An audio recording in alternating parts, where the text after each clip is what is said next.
Oh, I'm supposed to sit down. Hey guys, how's it going? Welcome to this evening's episode of Go Build a TV. This is episode 34. Today we're going to get some chassis set up to run for our robot in 3 days next weekend. We're going to go over some new parts that we've launched, not quite since the last stream, but that we did not talk about on the last stream. We're going to show off a part that is either live now or going live very soon, so a brand new part. And we're going to, I suppose those are the big things, answer any questions you guys have. I will pull up Twitch chat right now so I can make sure I catch anything that you guys have. And then we'll go from there. All right. Finally, a Go Build a TV I have time to attend. Awesome. Oh yeah, we have FTC kickoff is literally tomorrow, which is awesome. So I'm going to a kickoff event. We're going to do a session there, and I'm going to try to record it and post it. We'll see. That should be really fun. So I've got two chassis here. I've got a strafer that I've got to finish putting together, and I've got a B-line that I've got to put some wheels on and put electronics on.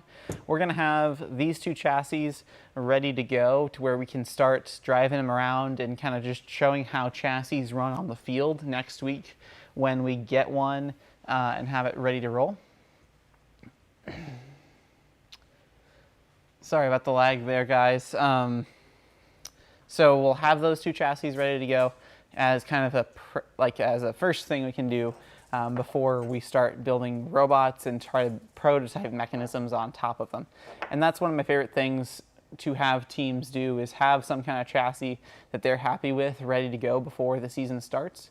That way, even if it's not the perfect chassis, you should be able to firstly build a really quick robot on top of it and get ready to start scoring points really quickly. That's one of the best things you can do for prototyping, because it gives you a lot of insight into how your robot's going to perform and how other robots might perform at doing those tasks. You may have some optimizations that you want to find for ways you can refine your robot and ways you can refine your mechanisms. First up, let's talk about these four things that we've not talked about on episodes of Go Build a TV before. The first one is a quad block pattern mount. Now this is a quad block pattern mount. It's a 1201 series, and it is very similar to the existing 1201 43.2. That's kind of the main quad block that we've always used. And the big change here is that this one has, on a standard quad block, let me actually grab a standard quad block so I can show you. Sorry about that. All right. Here is a standard quad block. If you think about each side of this quad block as the side that contacts the channel wall, this face, this face, this face, and this face, each of these faces is 21.5 millimeters from the center of the hole. That means the overall width is 43 millimeters. And it's like a two-way symmetric part. So the left side and the right side are the same, and the top and bottom are the same.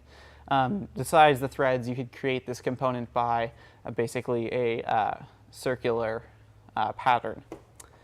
This new quad block has three sides that are very similar. It's got 1, 2, and 3 sides that are all 21.5 millimeters from the center of the hole, but you've got one face that is 24 millimeters from the center of the hole. And this does a really cool thing when you put it in channel, because your first 3 sides are flush with the inside of the channel, and your fourth side that coincides with the open side of the channel is flush with the top of the channel. So if you had 2 pieces of channel that you wanted to mount on top of each other, that gives you a really great option for that, where that used to be something that required a lot of parts to do. The other cool part about this is that you've got one additional half hole. We call this a 1.5 hole quad block.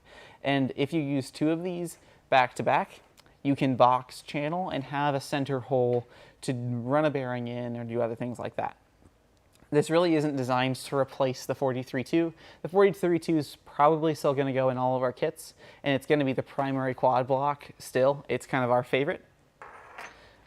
And this is our kind of our option for those more niche use cases. The other thing that differentiates these two is that the new 43.5 has all through holes on the 16 pattern. Oof. The next thing we're going to look at is these steel gussets. These are 11/26/91 steel gussets, and they're very similar to the aluminum gussets we had before. They are really designed to allow you to give a really inexpensive way to join two pieces of channel, either low side U channel or full channel at a 90-degree angle. This is a really nice and strong way to do it, and compared to the 1114 series brackets that were aluminum, these are nice and cheap. You'll buy 4 of these for, I think it's $5 before the FTC discount. This is a really nice way to do that.